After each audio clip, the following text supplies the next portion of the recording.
Hey, we just had us a special delivery. And this right here, my wife was over in Morgantown, West Virginia today, and somebody happened to have on Marketplace two Dana 30s out of 96 Jeep Cherokee XJs. And the 96 is exactly what I wanted because they have the single piece axle in it and the larger U-joints. And I got two for 150 bucks.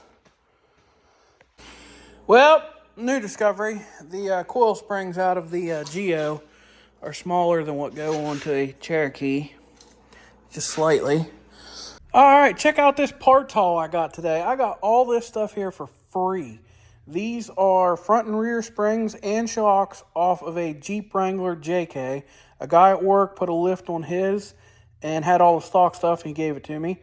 And another guy happened to have a Ford Ranger four-wheel drive motor. It's actually the guy who gave me the truck. Said he had one sitting on the shelf because that one was acting up. And I told him, yeah, it is acting up. I need that one. So we got that too. So I proceeded to order a bunch more parts. All the money that I'm saving from all the free stuff that I've gotten into this rig, I'm putting back into new parts for stuff like the axles, brakes, all the good stuff that you kind of need and want. And it's getting pricey, but stuff's getting ordered. So in the meantime, while we're waiting on stuff, we need to go ahead and prep out one of these axle housings or get it ready. So basically, this is the better axle housing of the two. This one here, you can see where it's had parts welded back onto it. It's all cattywampus there, and just this one was pretty beat. But this one's got good axles, or at least U-joints in the axles, I do believe, as to where this one here, it goes that way, but I cannot get it to bend this way. So that axle there is pretty screwed. You can see where probably the wheel bearing went out and they drove it like that. Ball joints are tight though. I can't even move those. But we're going to go ahead and probably tear both of these down because we need the axle out of that one. And we need the spindle off of that one as well. The spindle's not on this one. So we'll get to that.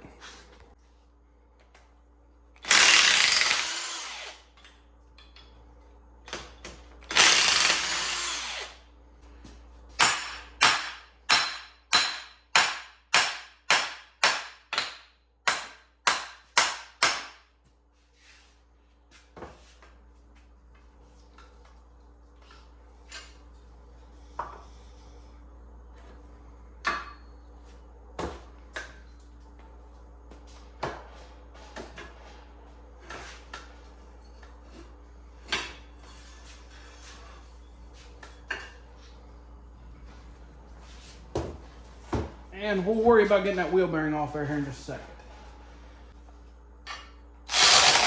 Ow!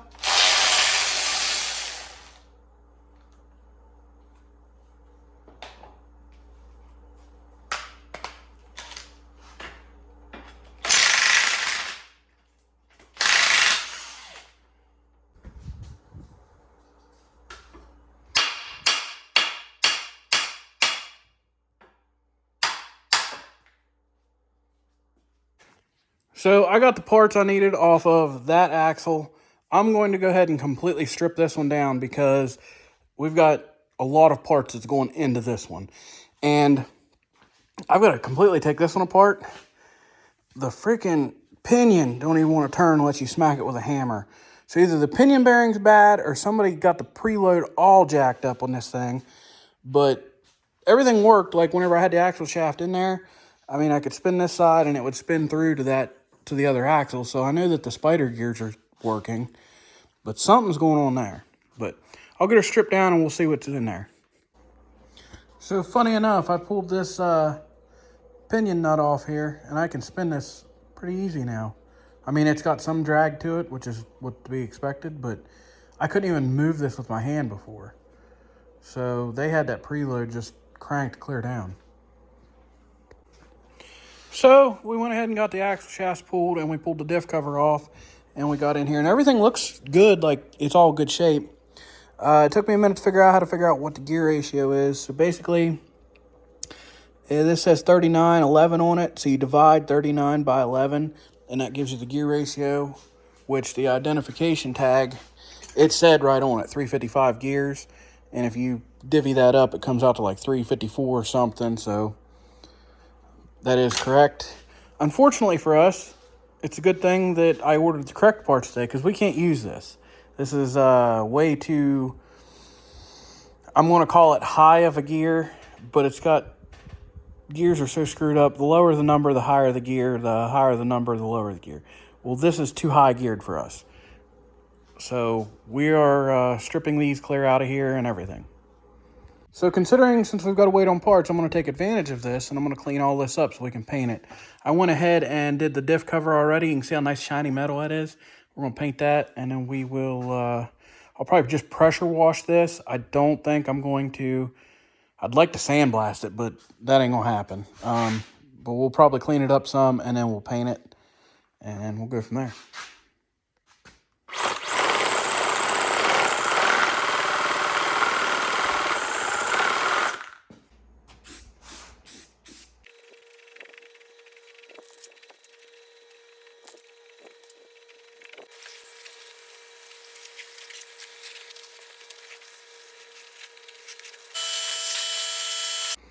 Well, I got this thing pressure washed off real good, and I went ahead and sprayed everything on the inside down with penetrating oil so that it doesn't rust up inside there. That's about the only things I care about, is where the bearings ride and whatnot. So I'm gonna let this dry over tonight. Tomorrow I'll clean it up, get it painted.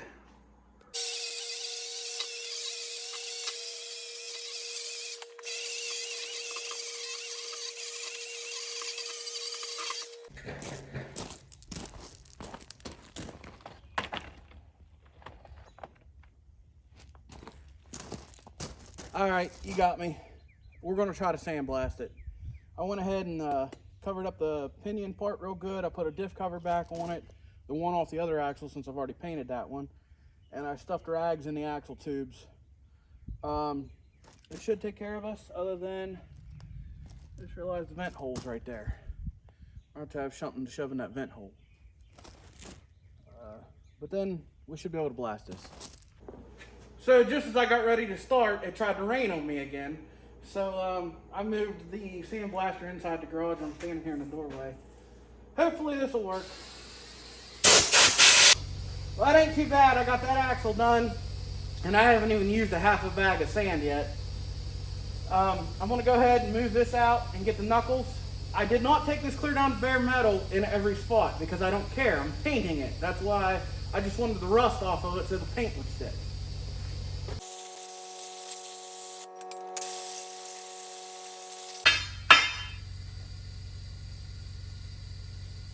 One knuckle down. Oh boy, sandblasting sucks, I will say that, but I got that entire axle housing, both knuckles, I got them blasted, and I didn't even use a half a bag of media. And locally, R Ace Hardware sells 50-pound bags for 12 bucks. So that's not a bad deal. This here's the downside to sandblasting. It makes one hell of a mess, at least with, you know, a blaster like this. But I'm gonna clean this up and we'll get to painting. All right, I got the axle hanging off the engine crane here. I'm gonna wipe her down with some good old lacquer thinner and we're gonna paint her. And I'll show you what she looks like after I'm done. One thing about her, when she's done, the axles are at least gonna be a good 10 footers. That axle housing looks pretty good, all painted up nice and shiny. So while all the paint's drying, we're gonna go ahead and start tearing that rear end apart. Well, we gotta love free parts. One of the guys at work said he used to have an old CJ Jeep. Said he had a drive shaft laying in his garage and he brought her into me. So this is not gonna be a direct fit by any means, but it's a free double cardon joint with a slip drive shaft. And we do need that. All we gotta do is make this longer. We are slowly but surely acquiring more parts. We have our differential rebuild for the Dana 30. And we also have these fancy outer axle seals that are greasable to keep all the gunk out of the axle tubes. And we have our used set of gears. I'm going to go over that in a minute. All right, we are finally back in the garage, and today we are going to work on assembling that front axle over there. So there's a bunch of parts in this section that's got to go inside this. And starting with the differential rebuild. All right, so right here's our gear set. This is a used set of 373 gears. And the reason I went with 373s is because the rear end's already got 373s in it. On these Dana 30 axles, there is a gear split for the carrier. And it starts at 373 and up takes this bigger carrier, and anything below that takes a smaller carrier. So 373s aren't ideal for off-road. They're still a little high, but they're kind of lower. The reason that I did this, so a new set of 373 gears, so I could make the front end match the rear, was almost $400 by itself for just the 373 gears. Then I still had to buy an $80 carrier to make it fit. For almost the same price, I could have got 410 gears for the front and the rear, but then I had to re-gear the rear as well, and that was probably another $80 cost on top of that to re-shim it and get everything set up. Or for about $600, I could have went with 456 gears. It's probably the route I should have went, but this is supposed to be budget friendly. I'm trying to save money. I got this used set of gears and the carrier for 200 bucks. So I'm still $400 in the good. That's even with the differential rebuild kit and everything. All right, so I'm going to do some digging around here because we've got some differences, and I don't know if it's really going to make a big difference or not. I do know for a fact that these came out of a high pinion, but these ones are reverse rotation. These ones here clearly aren't, and I know this is a high pinion axle. I can see it. This one has a crush sleeve on it. This, no crush sleeve. I don't know. My kit doesn't have a crush sleeve, so I'd have to get one if this will work. So I've got to do some digging around here. So I've been doing digging around, and this will work. I guess that they did make standard cut and reverse cut gears for the high pinion Dana 30. I don't know. Anyhow, this one came from a YJ, and I made sure I asked the guy if it would fit, and he said as long as it's a high pinion, yes, it will fit. My rebuild kits. This one doesn't come with, I'm assuming that's a crush sleeve and not just a spacer. But if you look the one up for the Wrangler, for the YJ for a 97, it does have that sleeve in it. So, I don't know. Maybe I can just get that sleeve and everything else is the same because they've almost got the same part number and everything. I don't know. I'm going to have to figure this out and then we'll get to it. All right, so I think I figured out here. This here's the eBay listing that I bought. And, you know, it says high pinion YJ Dana 30 front differential. And if you look at this pinion, you can see that this is a shim type pinion because this pinion shaft is the same size the whole way down. This here is the pinion shaft that they sent me, and it is not the same size the whole way down. It actually goes into steps. So I think I received the wrong parts is what's going on here. And that if I get my correct parts, that this will just go right in. So yeah, these are the wrong gears. Simply on the fact that they will not mesh together in the high pinion position. They won't even go together. Bring them down here to the low pinion though, they mesh. So these are just the wrong gears, totally. I'm going to contact the seller, and according to everything that they said on here, they'll do what they can to make it right, and I will let you guys know for sure if they will or not. So, all right. Well, while we're waiting on this seller to get back to us about these gears, one thing that we know we need to do and we can do is we've got to change this universal joint in this axle. So let's do that.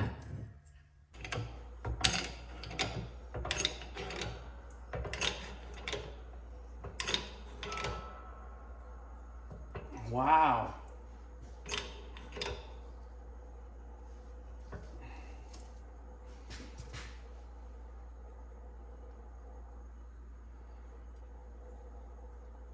It might be moving.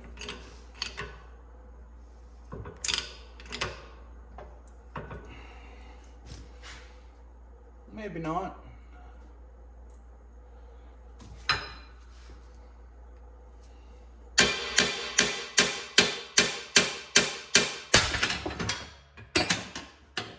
She went. I had some tension on that thing, man. I think I forgot to hit record on the second half of this, but I got that thing out of there. Man, did it fight me. You can see how it was rusted in there, and the U-joint itself was seized clear up. So I'm going to take a wire wheel and go ahead and clean my axle shafts and clean all this stuff up, and then we'll put the new U-joint in here. Well, that's it for right now until I get this gear situation straightened out. So, we'll be back on this once I figure something out here. So, just to give you guys a quick update as to what's going on back here, because it's been like 2 weeks since I've been able to work on this thing. The gears that I ordered, they were the wrong ones. I got a hold of the shipper, said he'd ship me the correct ones, got to looking around, said that somebody mislabeled something and he didn't have high pinion 373 gears. So I had to ship those ones back. Ended up digging around and finally biting the bullet. I'm going to re-gear this whole thing. I'm going with 456 gears, front and rear. Ordered them off Rock Auto. They should be here in a week. Cost me about double what it was going to for a used set of 373 front gears, but I think I'll be a lot happier in the end doing that way. All right, we finally got them. We finally got all the parts we need. And here is the Ford 8.8 456 gear set. This should be the Dana 30 456 gear set. The Ford 8.8 rebuild. Dana 30 carrier for the larger gears. And what's this?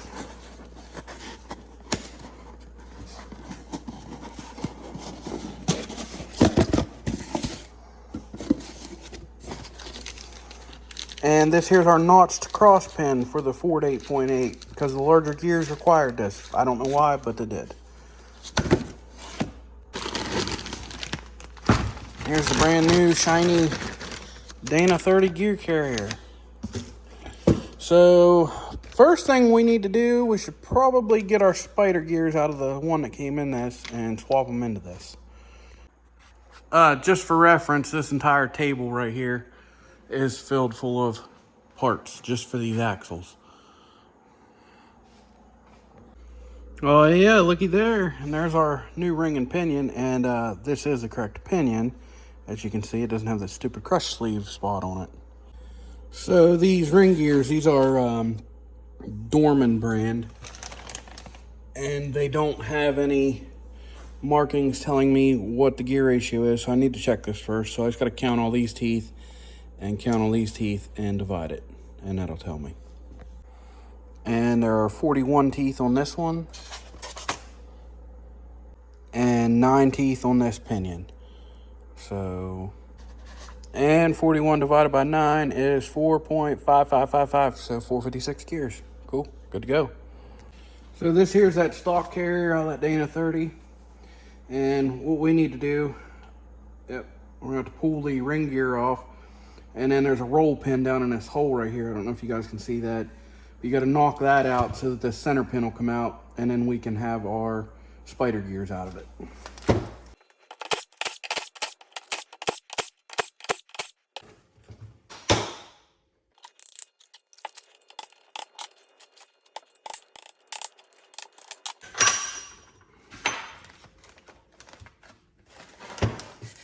And you should be able to spin this.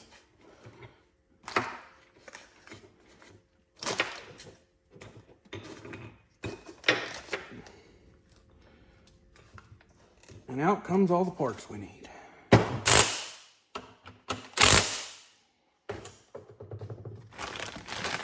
All right, there's one assembled differential carrier.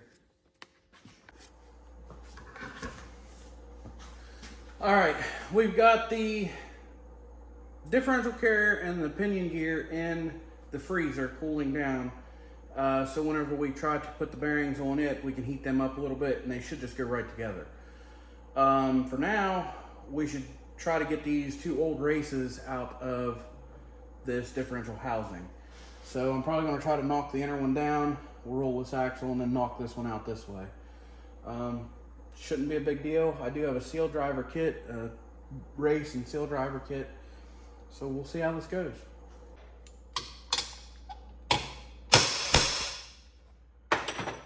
Yep, she's seated in there now.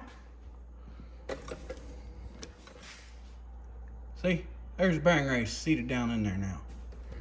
All right, so just to be sure I was setting this up right, because basically I was just going to set it up how the old one come apart and re-shim it, because I knew the shims weren't right on it. So whenever I took the axle apart, I realized whenever I was watching somebody else build one, it didn't even have this baffle in there. So I've got to take that race back out and put this in order to put it in there. And something else I'm going to do is I'm going to get this old bearing off here to make me a new, I guess I'm going to call it a driver, to put the new bearing back on. So I'm going to take grinder and cut off wheel, and I'm going to cut this cage off real easy, and then I'm going to stick this down in the bandsaw. And I'm just going to let the bandsaw come down and hopefully just take a little cut out of this race and see if that just won't let this pop right off there then. And that's what I'm hoping to do. We'll see. Now we'll take this over to the bandsaw.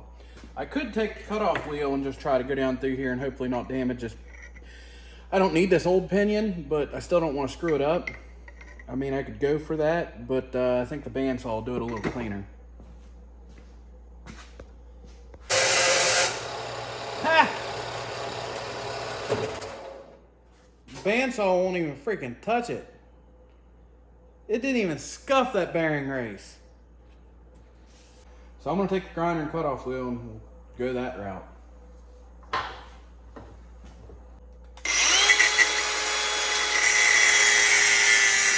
Yeah, I got into that pinion pretty good on that.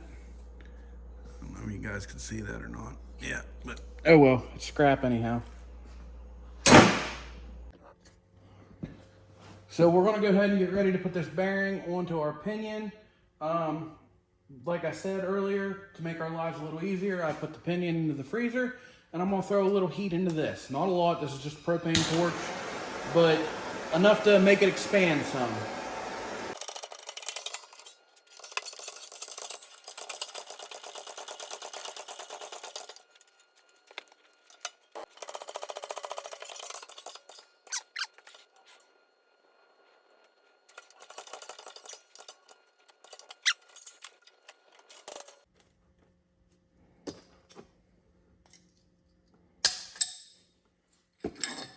And like that, there come our old race off there because we had to press it down on there slightly.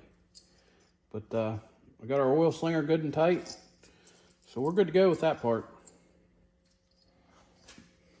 So I walked over to pick up this old carrier and look at it, and whenever I did, a shim fell out. And I realized there's more than one in here. I put this together without them. I had this in the freezer. You can see it's all frosty.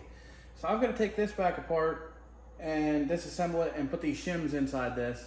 I'm not going to make you guys watch me do it, but I caught it and it was a mistake. This is the first Dana 30 I've ever dealt with. So I'm learning.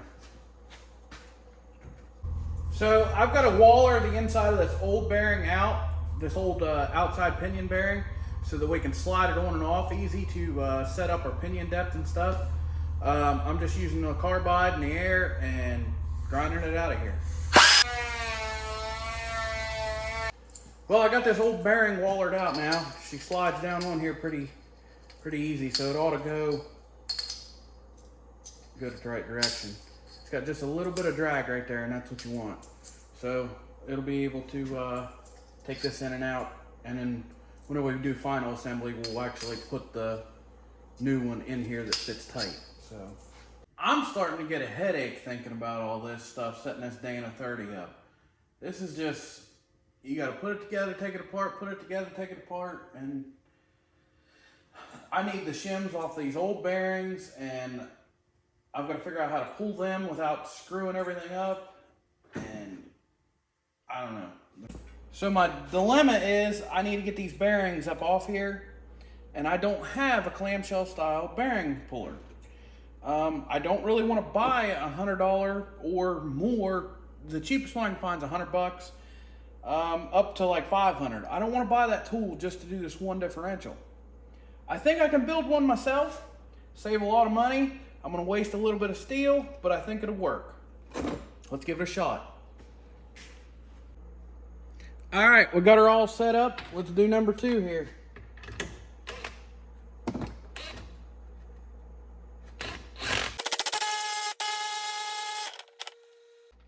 Well, we got it.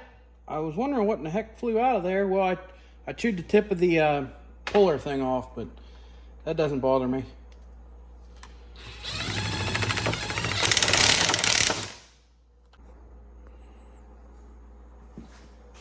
All right, so there you go. We used our homemade bearing removal tool, and we went ahead and saved these old bearings so we can use them for the setup on the new differential. So after spending like 2 hours making a tool just to pull bearings off and everything, it's like 6:30 now, I think. I'm done for tonight. We'll be back on this tomorrow.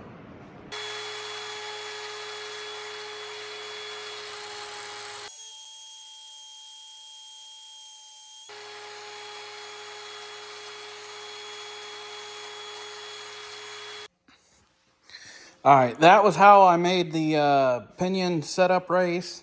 I've already ground down the insides of these old bearings. These are all the old ones. That's a new one that's staying on there.